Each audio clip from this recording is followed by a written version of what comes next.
চলে এলাম তোমাদের সামনে সকালের একটা হেলদি ব্রেকফাস্ট। তো এই ব্রেকফাস্টটা কিন্তু আমি ইউটিউবের এক দিদির কাছ থেকেই দেখেছি, দেখার পরে নিজে ট্রাই করলাম। তো সত্যি খুবই ভালো ব্রেকফাস্টটা, এক তো হেলদি এবং টেস্টিও বলতে পারো। তো এখানে দেখো কিছুটা ওটস নিয়েছি, তার সাথে দিয়ে দেব কিছুটা পরিমাণ চিয়া সিড। সকালবেলা যারা আমরা বাড়ির বউ, তাদের সবারই একটু কাজের তাড়া থাকে।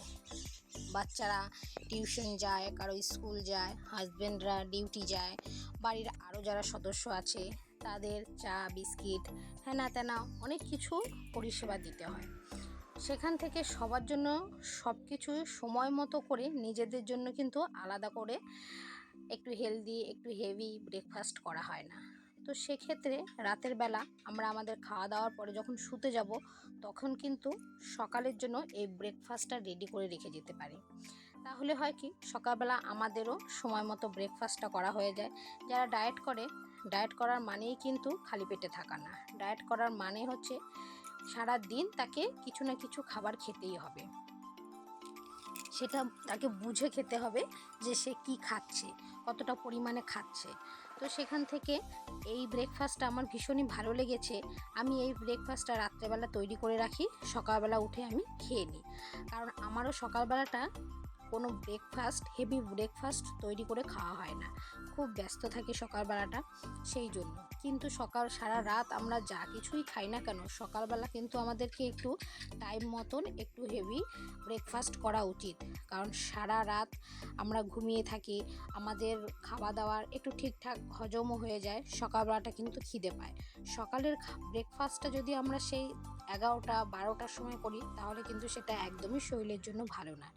তো যাই হোক, আমি দেখো সকালের জন্য রাত্রেবেলায় তৈরি করে রাখছি একটা সুন্দর ব্রেকফাস্ট। কিছুটা পরিমাণ ওটস নিয়েছি, তার মধ্যে চিয়া সিড দিয়েছি, 4টে খেজুর দিয়েছি, এখন দিয়ে দিচ্ছি একটু টক দই।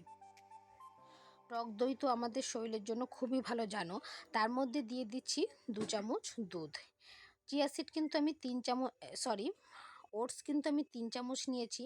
আর এটা দেখো মানে মিক্সড করার পরে মনে হচ্ছে একদম অল্প, কিন্তু যখন সকালবেলা আমি এটাকে বের করব, অ্যাকচুয়ালি এটাকে আমি সারা রাতের জন্য রেখে দেব ফ্রিজে। তো ঢাকনাটা খুব ভালো করেই লাগিয়ে রাখতে হবে, সেই জন্য আমি একটা স্টিলের টিফিন বাটিতে নিয়েছি। তো এটাকে আমি এখন সারা রাতের জন্য রেখে দেব ফ্রিজে। কাল সকালে আমি আবার তোমাদের সামনে চলে আসবো আমার এই মর্নিং ব্রেকফাস্টটা নিয়ে। এটা কিন্তু সারা রাতের জন্য অবশ্যই ফ্রিজে রাখতে হবে, কারণ ফ্রিজে না রাখলে নষ্ট হয়ে যাবে, যেহেতু এর মধ্যে দেওয়া আছে দই এবং দুধ। 2000 years later. তো সকালবেলা নিয়ে চলে এসেছি আমার মর্নিং ব্রেকফাস্টটা। তো কেমন লাগলো তোমাদের আমার এই আজকের মর্নিং ব্রেকফাস্টটা, অবশ্যই কিন্তু আমাকে কমেন্ট করে জানাতে পারো, আর তোমরাও ট্রাই করে দেখতে পারো।